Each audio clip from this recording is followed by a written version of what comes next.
ang kanilang second nominee.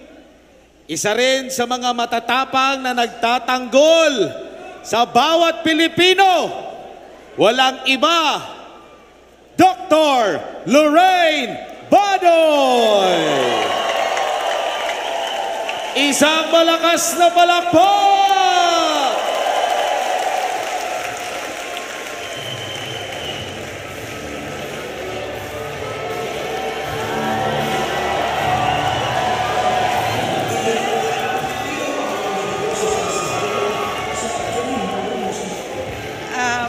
Mahirap sundan si Eric. Pag ikaw magsispeech, ang galing-galing ni Eric, di ba? Pero unang-una sa lahat, maraming salamat na nagkakasama tayo ngayong gabi ngayon dito sa stadium. So, gusto kong dagdagan sana yung sinabi ni Eric. Ngayon kasi nasa madilim tayo na kabanata ng ating kasaysayan bilang isang bansa. Ang mga namumuno sa atin, mga magnanakaw, mga walang tunay na pagmamahal sa bayan. And I'm sorry to tell you, I'm sorry to tell the Filipino people that my greatest fear has come to pass. We are now a communist state and that this country is being run by the CPP, NPA, NDF, and its puppets are Martin Romualdez and Bongbong Marcos. I'm sorry to say that because of their weak leadership, what we are seeing right now, ang nakikita natin ngayon, kasi ako ay nagtrabaho sa NTF-ELCAC, alam na alam ko ang galaw ng CPP, NPA, NDF. Ang nakikita ko ngayon ay ang pagkawala na ng ating saligang batas, ang karahasan, political and religious persecution, na buong buhay ko hindi ko nakita ito. Pwera nung panahon ng tatay ni Bongbong Marcos, kapangalan niya. Ngayon, umuulit ang madilim na kabanata na naman. At sino ang kasama natin dito? Sino ang kasama ng NTF-ELCAC mula't simula? Kasama namin dito si Pastor Quiboloy. Nung inoffer niya ang laban kasama ng bayan sa amin, hinindian ko kasi akala ko may bayad, yung pala wala. At he never once nakialam sa editorial content. Ang sinabi lang niya sa amin, walang matatakot dito. Ayaw niya na magko-communicate kami ng takot. Kasi ang takot, that is the evil, that's the spirit of evil. Yan ang paniniwala namin at yan ang itinuro ni Pastor sa aming lahat. So, at nakita ko yun kahit sa inyo. Magkakasama tayo nung KOJC siege kung saan for 16 days in August up to September, yung karahasan ng PNP, ng Marcos administration, ramdam na ramdam natin. Pero naniniwala ako na napakaganda ng mga regalong ibinigay ng napakadilim na kabanatang ito. Unang-una, doon sa impeachment, pinakita na nung 200 plus na mga kongresista na yon kung sino sa kanila ang pwedeng bayaran na walang mga tunay na pagmamahal sa bayan at gina-justify pa nila ang katiwalian sa gobyerno. Sabi ni Mitch Kahunay, buti na yon na may pera tayo kasi bibigay natin sa mahihirap kaysa wala tayong pera. She is justifying plunder. Ganyan na ang gobyerno ngayon, wala nang moral compass.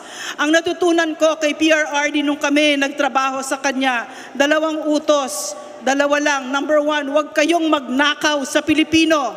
Number 2, magsilbik tayo ng maayos sa gobyerno.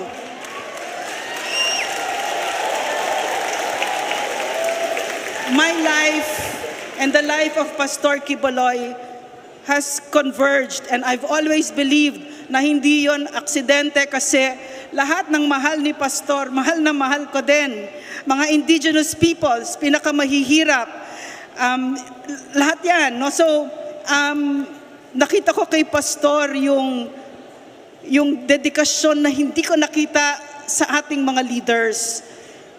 At ano pa yung natutunan natin sa madilim na kabanatang ito? Huwag tayo maniniwala sa salita. Huwag tayo magpabudol. Nagpakilala na nga yung mga leaders. At ito na yung pagkakataon. This is the most powerful part of our democracy at this time. Going towards an election. Diyan sila natatakot. Lahat gagawin nila para makuha ang boto natin. Ang sinasabi ni Martin Romualdez, doon sa pinaka-corrupt na budget niya, kaya ko kayong bayaran, kahit na pera natin yon. Natutuwa ako na ang Pilipino ay tumatayo, at sinasabi niya, hindi niyo kami pwedeng bayaran. So, in closing, can I just say a very short story?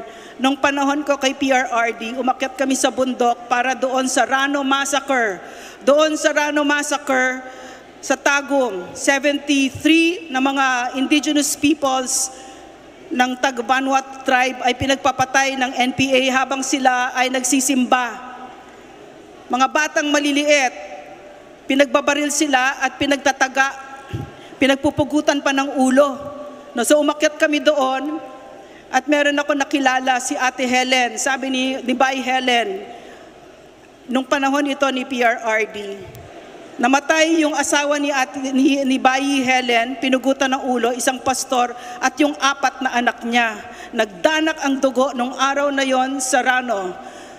Ang sabi ni Bayi Helen sa amin noon, sa speech niya, she was holding the picture of her family, and then she said, for 29 years, kasi nung 29 years na nangyari yon, hindi yon in-acknowledge ng gobyerno except during PRRD's time.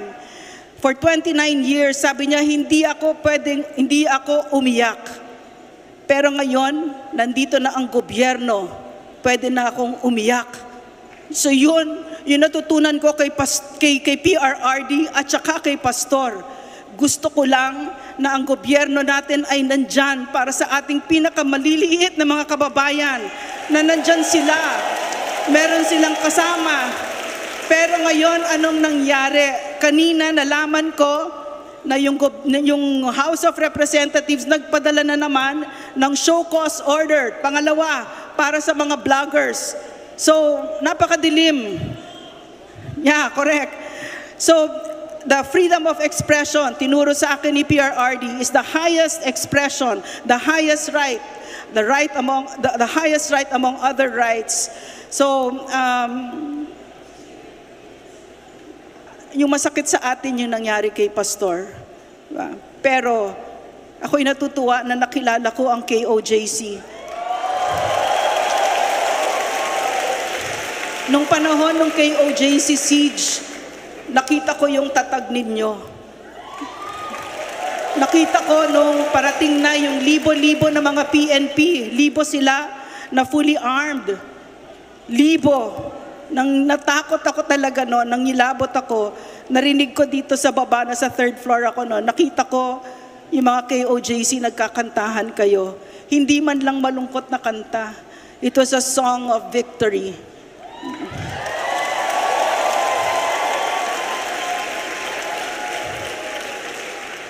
At yun, kayo ang resibo ni Pastor. Maraming salamat sa KOJC, sa tiwala at suporta ninyo. Maraming salamat for showing the Filipino people kung ano ang itsura ng Pilipino kapag tayo ay nagkakaisa at nagmamahal ng bansa ng totoo. So, I guess that's it. Maraming salamat. Magtulungan tayo. Maraming salamat, Doc Lorraine Badoy.